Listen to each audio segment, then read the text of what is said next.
Hello, and welcome to the latest edition of the rayjay's World Podcast, Episode 2. I am rayjay, and if you want to watch me record my podcast on YouTube Live, look on YouTube and search for rayjay's World. Anyways, and subscribe over there. Anyways, first thing I want to talk about is something that happened just recently, like Monday. Jackson Ryder of the Undisputed Era mentioned his support of Trump. So a bunch of his fellow wrestlers went and attacked him for it. My opinion on that is plain and simple. If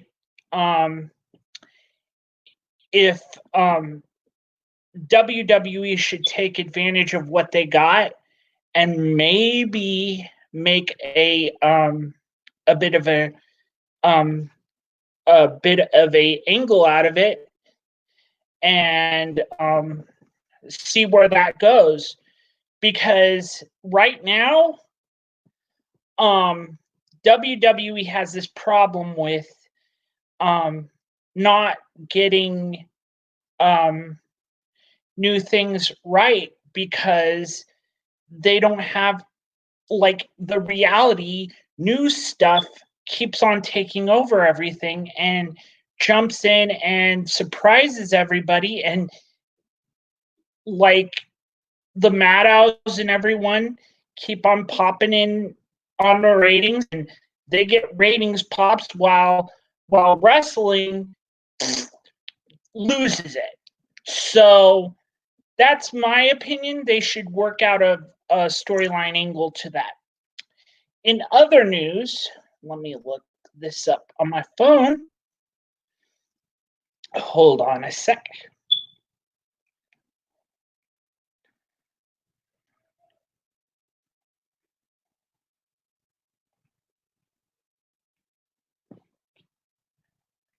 This week I'm going to get my news from NoDQ.com.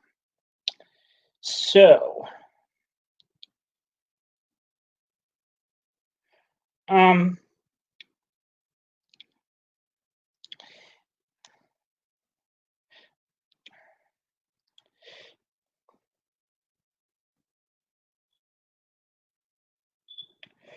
Matt Riddle has discussed his situation with Brock Lesnar. The thing with this is he was moved to SmackDown just this week.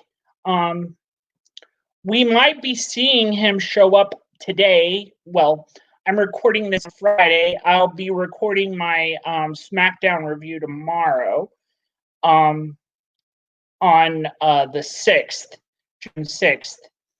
But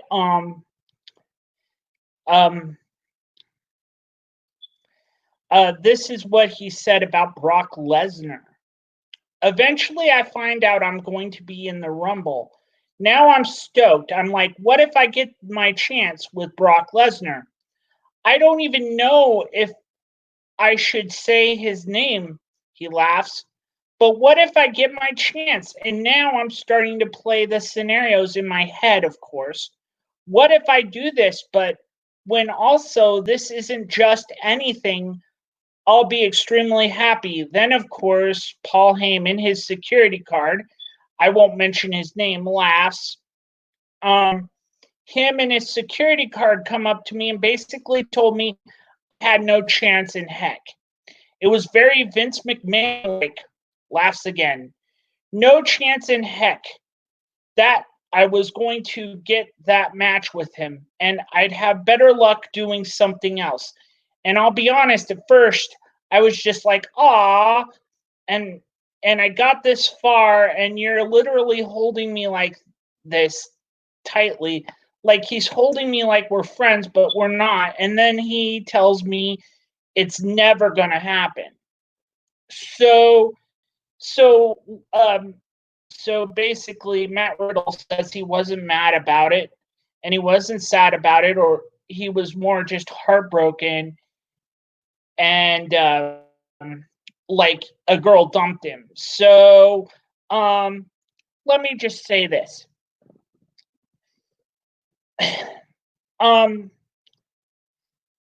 Riddle is doing something that could work, and WWE should take advantage of that and not listen to Lesnar. Why can't Riddle fight Lesnar? That's my question. Why can't he fight Lesnar? We'll never know, because Vince is holding the purse strings, and of course Paul Heyman is making sure none of that ever happens. So that's just crummy. Okay, on to the next piece of news.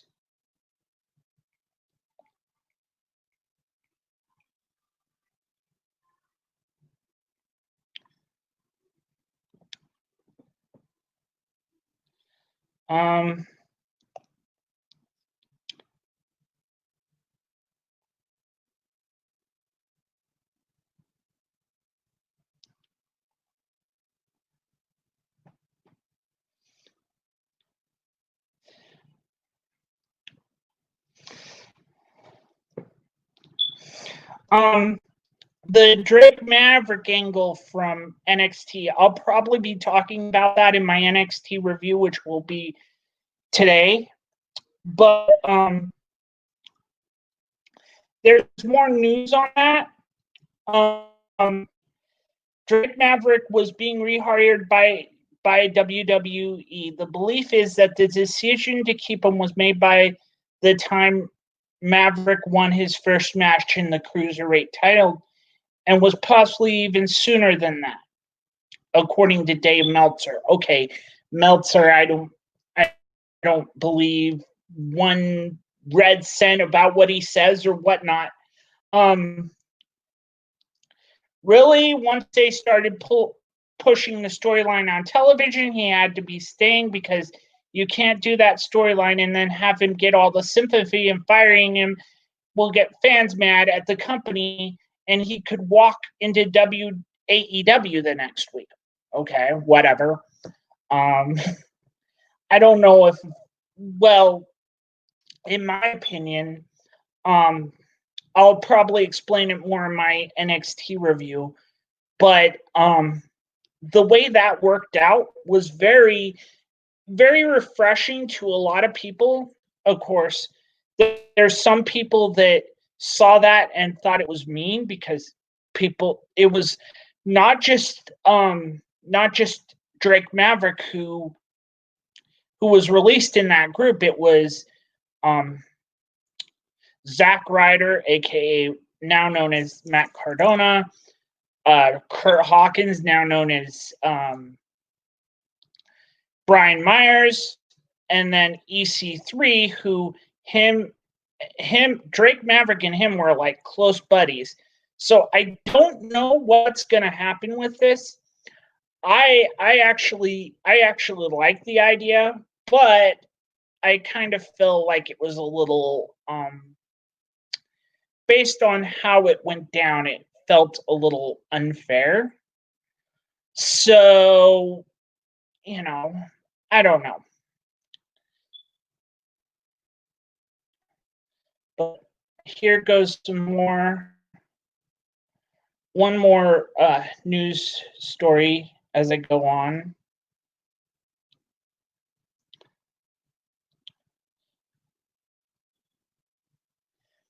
AEW reschedules Dynamite events that were postponed.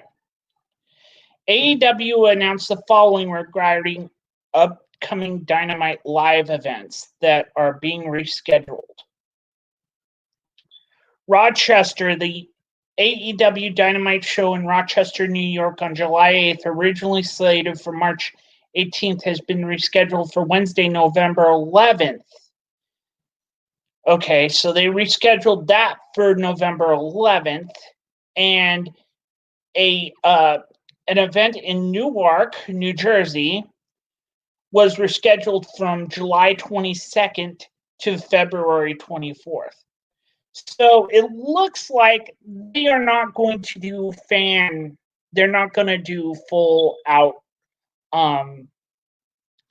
full-filled shows until November, it looks like. So everything from Fyter Fest on down is going to be wrestlers in the crowd and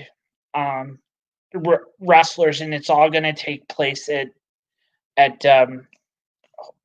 Daly's place in Jacksonville.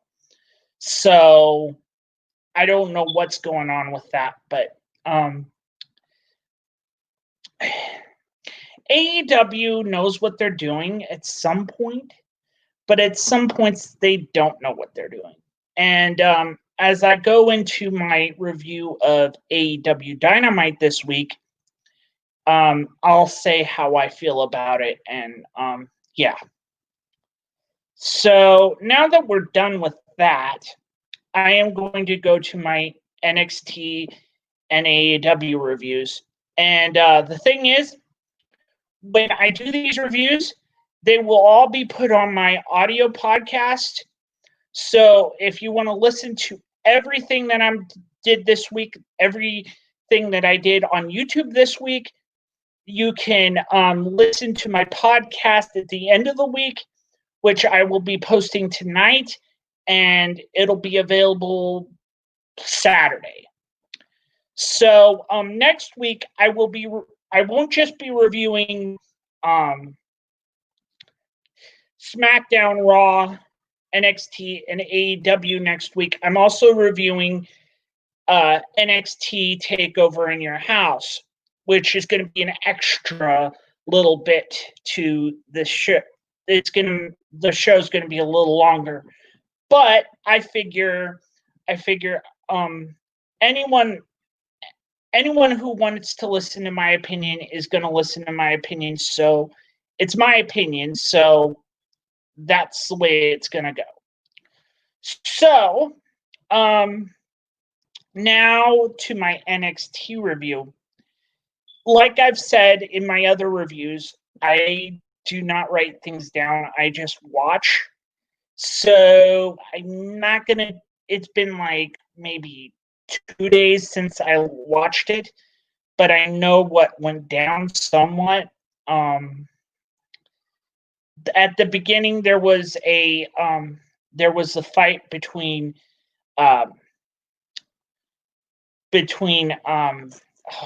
Johnny Gargano's wife, Candice LeRae, and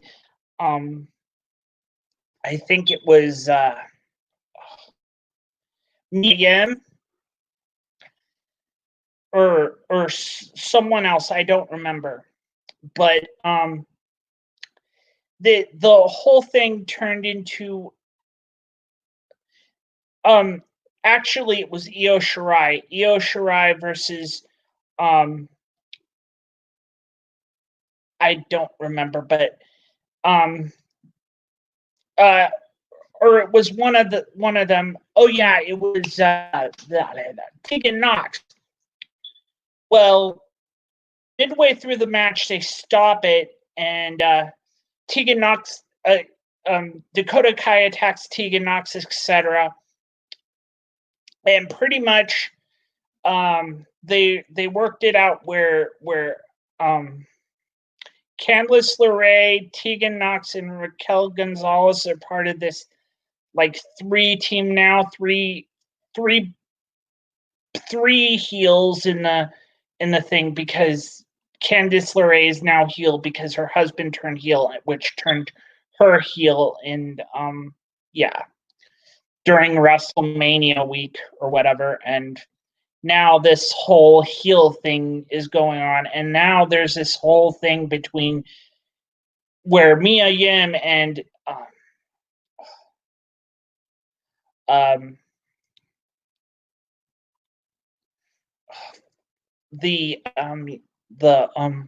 holder of the NXT North American title. Trying to remember his name. Keith Lee. For some reason, they decided to put Mia Yim with Keith Lee as like this weird like mixed tag idea where Johnny Gargano and Johnny Gargano came out and Keith Lee attacked him, and they went into this mixed tag battle. Basically, what happened is midway through the attacks and everything, William Regal calls in and says, William Regal has announced that this has become a mixed tag match. So it went into this mixed tag match between them. And I don't remember who got the win off the other person, but it got ended really quick. The other part that I remember to this show is the ending. Like I said, I had a lot of wrestling to watch this week, but it's the Cruiserweight title main event. So at the end, Hideo El Fantasma wins, and Drake Maverick, who has been fighting for everything because he got fired back in April, has been trying to fight for his life. If he won, he'd at least get and stay there, with the title. But it turned out he lost, and I wasn't surprised by this. I had a feeling that Triple H was going to come out with a new contract, and that whole thing was going to work out the way they wanted it to work out. Pretty much based on this whole thing, I feel like it explained a lot of stuff, but still, like I said in my news segment, it kind of feels wrong, So, so the next thing is AEW, which I'll go about right now. Like I said, I don't remember it all. I just remember the Jungle Boy Cody Rhodes match. I do remember midway through the new AEW tag team that entered last week had a talk with Tony Schiavone, and the Baron came down and they had this big kick out. They almost had a fight, but they got held back the whole time. And basically that whole thing didn't work out for me, because midway through it they decided, oh, we'll put over Dave Meltzer, which they did. I'm okay with Dave Meltzer in my opinion, but like I said, he doesn't tell the truth in his news reporting. It's all about his stupid things, and like usual, AEW and Meltzer are like two peas in one pod. So basically, Meltzer gives them ideas, and they give ideas to Meltzer, and they pass news to him, and all this other stuff. So, that's what turns me off slightly about AEW. They're so buddy with Meltzer, but that's just how that goes. And I don't mind TNT. like, some of it feels like WCW back, but some of it feels like indie stuff. I'm not going to call it what certain other people call it, but it's indie stuff. Now, let me talk about the main event here, which was Jungle Boy versus Cody. I felt that it was kind of okay at the beginning, and then they do this whole thing where he falls into a side of a wall and Cody starts bleeding, and it's like Cody, for some reason, likes to bust himself open and bleed like crazy. I don't know what it is, but Cody just loves that. I know it's what his father did in the 80s and all that other stuff, but it's like, give me a break, dude. This fight was not a beat out, dragged down fight. It was basically two buddies fighting each other. Jungle Boy and him are buddies, and it was two friends fighting each other. And he basically, oh, I'm an artist, so I'm going to bust myself open. And it's like, okay, most people like Cody. I don't mind Cody. I think he's okay. But at the same time, yeah, and like I said before, one thing I'm going to say here is AEW says they're all about the tag teams. Their tag team champions are two singles competitors, something WWE has been having problems with. The whole reason the FTR Revival, formerly known as the Revival, left WWE because Vince loves to put two singles competitors together as a tag team. Okay? AEW right now has that problem. They got themselves booked into a corner where they're doing the Vince thing when they shouldn't be doing the Vince thing. The whole idea of AEW is to be the anti-Vince promotion. So that's just my opinion on it. Anyone listening to this podcast will say to me, I'm full of crap. I don't care. I don't care right now, but this is my opinion. This is my feelings. And it's just,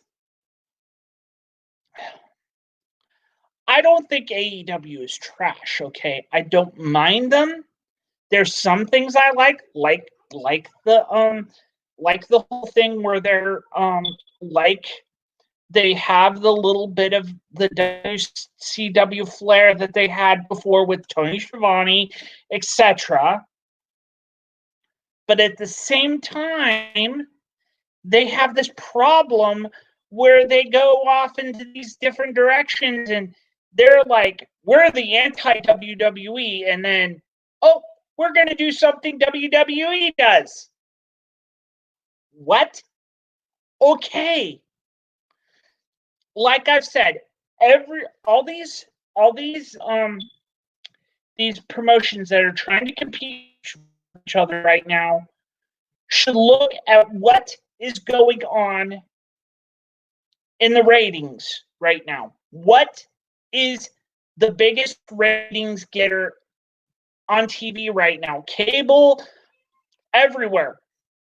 The biggest ratings getters are MTV reality shows and Fox News MSNBC. So AEW and WWE both need to get their act together and look at what they have. So if you're listening to this on my podcast, audio podcast, I'm coming up next is my SmackDown review and my Raw review, and that's the end of the show. Anyways, for my YouTube viewers, thank you for watching, and as I've said before, it's my world, but we're all just living in it.